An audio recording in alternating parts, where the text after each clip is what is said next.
ఈ రోజు నిమ్స్ లో ఉన్న హాస్పిటల్ కి 2000 బెడ్లు చేసిండ్రు.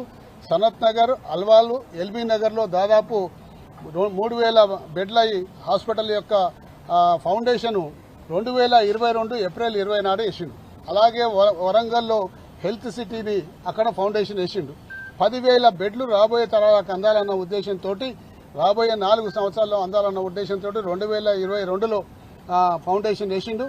వేస్తే దాదాపు బీఆర్ఎస్ హయాంలోనే దాదాపు 5-6 అంతస్తుల రూఫులు పడ్డాయి. కానీ గడిచిన 3 సంవత్సరాలలో ఈ 3 సంవత్సరాలలో ఎక్కడ కూడా ప్రోగ్రెస్ లేకుండా నత్తనడక నడిపించి ప్రజలు ఇది కేసీఆర్ గారు చేసిందని చెప్పి మర్చిపోవాలి, మర్చిపోయినాకనే మేం చేసినట్టు కనిపించాలని ఒక చెడ్డ ఆలోచనతోటి దాన్ని స్లో డౌన్ చేసిండ్రు.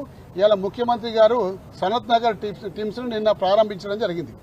మరి ఒక సూపర్ స్పెషాలిటీ హాస్పిటల్ని ప్రారంభిస్తే అందులో సంపూర్ణంగా వసతులు ఉన్నాయని చెప్పి చెక్ చేసుకోలే ఈ రాష్ట్ర ప్రభుత్వం. గుడ్డిగా దాన్ని ఓపెన్ చేసిండ్రు. అక్కడ ఏ మాత్రం వసతులు లేవు. 4 అంబులెన్స్ వ్యాన్లు పెట్టిండ్రు. రోగులు వస్తే అక్కడి నుంచి నిమ్స్ హాస్పిటల్ తరలిస్తాంకు వాటిని రెడీ పెట్టిండ్రు. వచ్చిన రోగులను అక్కడ తరలిస్తుండ్రు. ఇవాళ కాంట్రాక్టు లేబర్ అక్కడ పనిచేస్తున్న గత 4 నెలలుగా వాళ్లకు జీతాలు ఇస్తలేదని చెప్పి ఇవాళ ధర్నా కూడా అక్కడ చేస్తా ఉన్నారు. అంటే ముందు చూపుతో కేసీఆర్ గారు ఆలోచిస్తే వీళ్ళు దాన్ని అంతా కూడా పక్కకు పెట్టేసేసేసి కేవలం పబ్లిసిటీ కోసం మేం చేస్తున్నామని చెప్పుకోవడం కోసం 6 నెలలకు ఒక హాస్పిటల్ ఓపెన్ చేస్తా అని చెప్పి నిన్న ముఖ్యమంత్రి గారు పత్రికాముఖంగా ఒక స్టేట్మెంట్ ఇచ్చిండు. 6 నెలలకు ఒక హాస్పిటల్ అంటే ఏ హాస్పిటల్ ఓపెన్ చేస్తాడు? ఇవాళ ఈ హాస్పిటల్ ఓపెన్ చేసిండు, రేపు అల్వాల హాస్పిటల్ ఓపెన్ చేస్తాడు, ఎల్లుండి మళ్ళీ దాని తర్వాత ఇంకో 6 నెలలకు ఎల్బీ నగర్ హాస్పిటల్ ఓపెన్ చేస్తాడు, ఇంకో 6 నెలలకు వరంగల్ హాస్పిటల్ ఓపెన్ చేస్తాడు. అంటే కేసీఆర్ గారు ముందు చూపుతోటి ఫౌండేషన్ వేసి దాదాపు సగం పూర్తయిపోయిన హాస్పిటల్ని ఇలా కంప్లీట్ చేసి ఆయన పూర్తి చేసినట్టు ఇలా నిజంగా చెప్పుకునే ప్రయత్నం చేస్తున్నందుకు చాలా నీచమైన పని.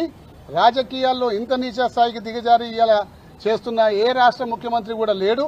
కేవలం మన రాష్ట్ర ముఖ్యమంత్రి ఈ విధంగా నీచంగా చేస్తున్నాడని కూడా ఈ సందర్భంగా మనవి చేసుకుంటూ, మరి సనత్ నగర్ హాస్పిటల్లో 500 ఐసీయూ బెడ్లు, 300 ఐసీయూ బెడ్లు, 500 జనరల్ బెడ్లు, మరి 200 స్పెషల్ కేటగిరీ బెడ్స్ అన్ని కూడా ఆ రోజు నిర్మాణం చేస్తే మరి ఇప్పటిదాకా కూడా ఇలా అన్ని కూడా చాలా దారుణమైన పరిస్థితులు అక్కడ ఉన్నాయి.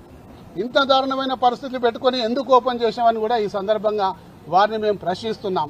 ఇంకా కొద్ది రోజుల్లో కంప్లీట్ చేసి సంపూర్ణమైన సేవల్ని రోగులకు అందిస్తే బాగుంటుందని చెప్పేసి ఇలా బీఆర్ఎస్ పార్టీ అడుగుతా ఉంది. కానీ అక్కడ పోతే మీ డొల్లతనం అంతా బయటపడుతుంది, మీ తప్పులన్నీ కూడా బయటపడతాయి, అరకొర వసతులు ఉన్నాయనే సంగతి ప్రజలకు తెలుస్తున్న ఉద్దేశంతో ఇలా గౌరవనీయుల పెద్దల హరీష్ రావు గారు, మరి సబితా ఇంద్రారెడ్డి గారు, తలసాని శ్రీనివాస్ యాదవ్ గారిని, మరి మాజీ ఎమ్మెల్యే గారిని, మరి దాసోసు శ్రవణ్ గారిని, నన్ను, మరి మిగతా శాసనసభ్యులను అందరినీ కూడా ఎక్కడికక్కడ కట్టడి చేసి అక్కడ పోకుండా చేసిన ఘనత కూడా ఈ రాష్ట్ర ప్రభుత్వానికి.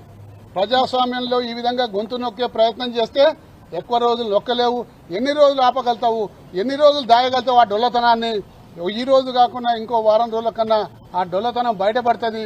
పేషెంట్లే దాని వీడియోలు తీసి బయట పెడతారు. కాబట్టి దయచేసి సంపూర్ణ సేవలు అందించండి. కేసీఆర్ గారి కన్న కళని, ఈ రాష్ట్రంలో హెల్త్ కేర్ పటిష్టంగా ఉండాలని చెప్పి కన్న కళని ఇలా కంప్లీట్ చేద్దామని చెప్పేసి ఇలా బీఆర్ఎస్ శ్రేణులందరూ కూడా కంకణబద్దులై ఉన్నారు. తప్పనిసరిగా ఆ హాస్పిటల్కు సంపూర్ణ వసతులు కావాలని చెప్పి కోరుకుంటా ఉన్నారు.